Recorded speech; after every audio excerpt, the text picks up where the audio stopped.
प्राप्त करना चाहते हैं या फिर देवी या देवता की सवारी प्राप्त करना चाहते हैं, गद्दी लगाना चाहते हैं, आप समाज कल्याण की भावना रखते हैं और समाज कल्याण करना चाहते हैं, तो आपको जरूरी नहीं है कि किसी साधना को ही आप करें, कि कोई साधना आप करेंगे तभी आपको आपके इष्ट देव की कृपा मिलेगी, तभी आपको देवी या देवता की कृपा मिलेगी। आज मैं आपको एक ऐसे तरीके के बारे में बताने जा रहा हूं, अगर आप उसको करते चले जाते हैं तो आपको देवीय कृपा भी प्राप्त होती है, साथ ही देवता की सवारी भी आती है। और देवता, जिस देवता की आप पूजा करते हैं, चाहे वो कोई भी हो, वो आपको आपका मार्गदर्शन भी करता है कि अब आपको क्या करना चाहिए, कैसे करना चाहिए। साथ ही आपके द्वारा पूछे गए प्रश्नों के उत्तर भी वो देवी या देवता देते चले जाते हैं, जिससे आपको सुगमता होती है उस पथ पर चलने के लिए।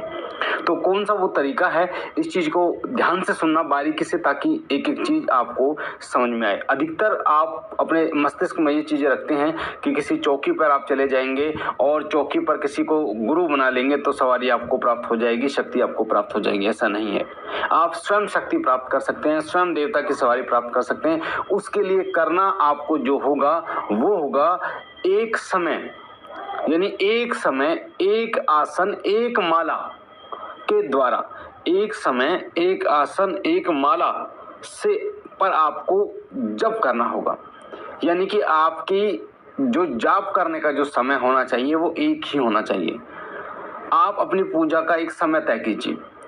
सुबह आपने समय तय किया, मान लीजिए 7 बजे आप पूजा पर बैठ जाते हैं, मंत्र जाप पर बैठ जाते हैं, 7 बजे आप जोत जला देते हैं, तो 7 बजे सुबह आपको अगले दिन भी 7 बजे जलानी है, उससे अगले दिन भी 7 बजे जलानी है, उससे अगले दिन भी 7 बजे जलानी है। सुबह का आपने 7 बजे का तय कर लिया, शाम का आपने मान लीजिए 6:30 का तय कर लिया, 7:30 का 6 आपने तय कर लिया, 8 बजे का तय कर लिया, यानी कि एक समय शाम का भी आपने तय कर लिया। तो आपको उसी समय पूजा के लिए बैठ जाना है, आपको उसी समय मंत्र जाप के लिए बैठ जाना है।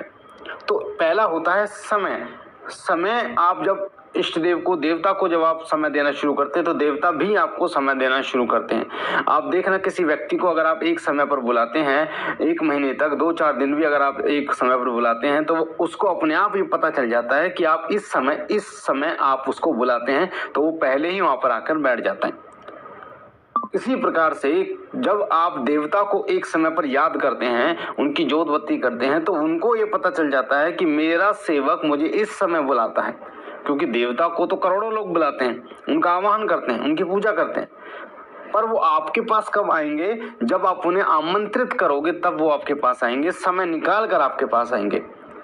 तो जब आप एक समय पर उनकी पूजा करना शुरू कर देते हैं, तो वो भी जिस समय पर आप बैठते हैं उससे 5 मिनट पहले वो उस स्थान पर आकर विराजमान हो जाते हैं, ताकि आप उनकी पूजा पाठ, उनका जो भोग देंगे वो उसे स्वीकार कर सकें।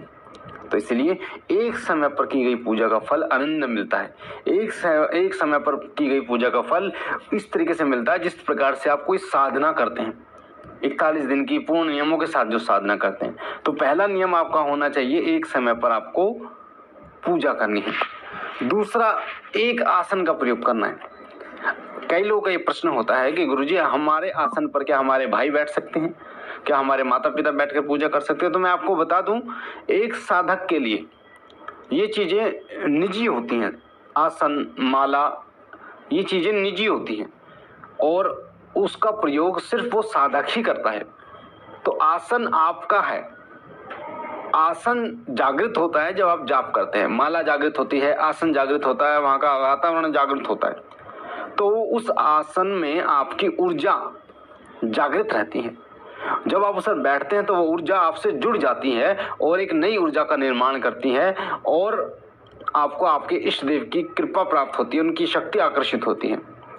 इसीलिए आसन जो है वो आपका एक होना चाहिए, आपका ही आसन होना चाहिए, कोई और व्यक्ति उस आसन पर ना बैठे और दूसरा आसन, तीसरा आसन करके प्रयोग ना करें। यानी आपका जो आसन है उसी का प्रयोग करें। ऐसा ना हो कि ये तो गंदा हो गया, दूसरा प्रयोग कर लें। दूसरा नहीं, आपको वही आसन प्रयोग करना है। तीसरी चीज, माला।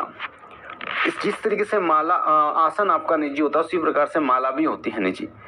जिस माला से आप जाप करते हैं उसी माला से आपको बार बार जाप करना है। माला बदलनी नहीं है। चाहे माला टूट जाए किसी कारणवश, आप उसे दोबारा तैयार कीजिए, पर उस माला में ऊर्जा इतनी भरपूर होती है कि जो सिद्धि आपको मिलनी होती है महीने में, वो उस माला के द्वारा आपको मात्र 5-7 दिन में मिल जाती है। तो इसलिए उस माला से ही आपको जाप करना है। जिस माला से आप 1 दिन जाप करते हैं, 2 दिन जाप करते हैं, उस माला से कंटिन्यू आपको जाप करना है। तो ये जो चीज़ें होती हैं, आसन और माला, ये चीज़ें ऐसी होती हैं जो आपको देवता की सिद्धि दिलवाती हैं। तो एक समय पर जाप करना, एक आसन पर एक माला से जाप करना, और साथ ही पूजा की पद्धति जो है उसको रोजाना बदलना नहीं है। जो पद्धति आपकी पहले से है उसी पद्धति को आपको चलते ले जाना। जैसे कई लोग क्या करते हैं कि आज तो इष्ट देव को लगा दिया रोटी का भोग, कल लगा रहे हैं बर्फी का भोग, परसों लगा रहे हैं हलवा पूड़ी का भोग, तरसों लगा दिया फिर रोटी का भोग। तो ऐसा नहीं करना। जो भोग आप लगा रहे हैं उस भोग से उत्तम आप लगा सकते हैं। जो भोग आप लगा रहे हैं उससे उत्तम यानी ऊपर और अच्छा भोग आप लगा सकते हैं अपने इष्टदेव को। पर ऐसा ना हो कि आप देसी घी से डालडा घी पे आ जाए। आप घी की जोत जला रहे हैं और उसके बाद तेल की जोत जलाना शुरू कर दें।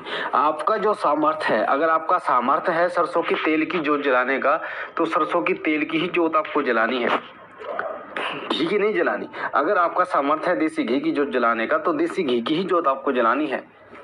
तो एक होना चाहिए, समय एक होना चाहिए, आसन एक होना चाहिए, माला एक होनी चाहिए, और जो पूजा का तरीका आपका होना चाहिए वो भी एक ही होना चाहिए, सेम होना चाहिए, कोई बदलाव नहीं होना चाहिए।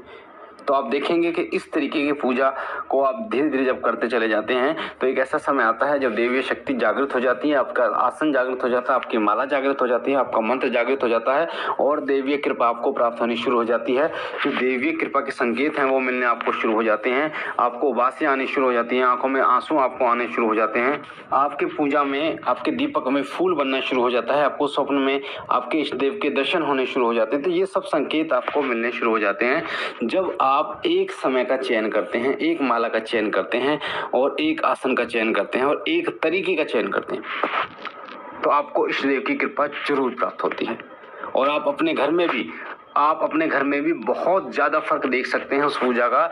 जो एक समय पर एक तरीके से पूजा करता है उसके घर में समृद्धि बढ़ती है, उसके घर में माता लक्ष्मी वास करती है, उसके घर में जो है वो बीमारियां पलायन कर जाती हैं उसके घर से, उसके घर में साक्षात देवी कृपा वहाँ पर विराजमान होती है, उनके कुलदेव और कुलदेवता प्रसन्न होते हैं, पितृ प्रसन्न होते हैं, उस घर में एकता का माहौल होता है, सब प्रेम पूर्वक रहते हैं।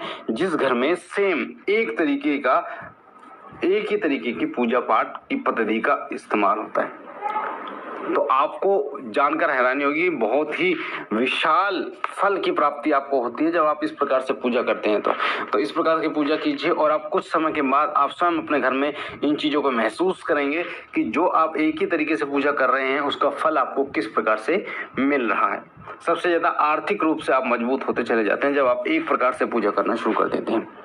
मुझे आशा है ये जानकारी आपको पसंद आई होगी। पहली बार अगर आप चैनल पे हैं तो शिव कृपा परिवार से जुड़ने के लिए वीडियो के नीचे जो लाल कलर का बटन है सब्सक्राइब का, उसे दबा के चैनल को सब्सक्राइब कीजिए, लाइक कीजिए, शेयर कीजिए, साथ ही बेल आइकन को दबाइए ताकि जो जानकारी हम डालें वो सबसे पहले आपको मिले। मैं बाबा भोलेनाथ से विनती करता हूँ कि बाबा भोलेनाथ आप पर अपनी असीम कृपा बनाए रखें, आपके घर परिवार में सुख समृद्धि लेके आए। हम मिलते हैं एक नई जानकारी के साथ, तब तक के लिए ओम नमः शिवाय, ओम नमः शिवाय, ओम नमः शिवाय।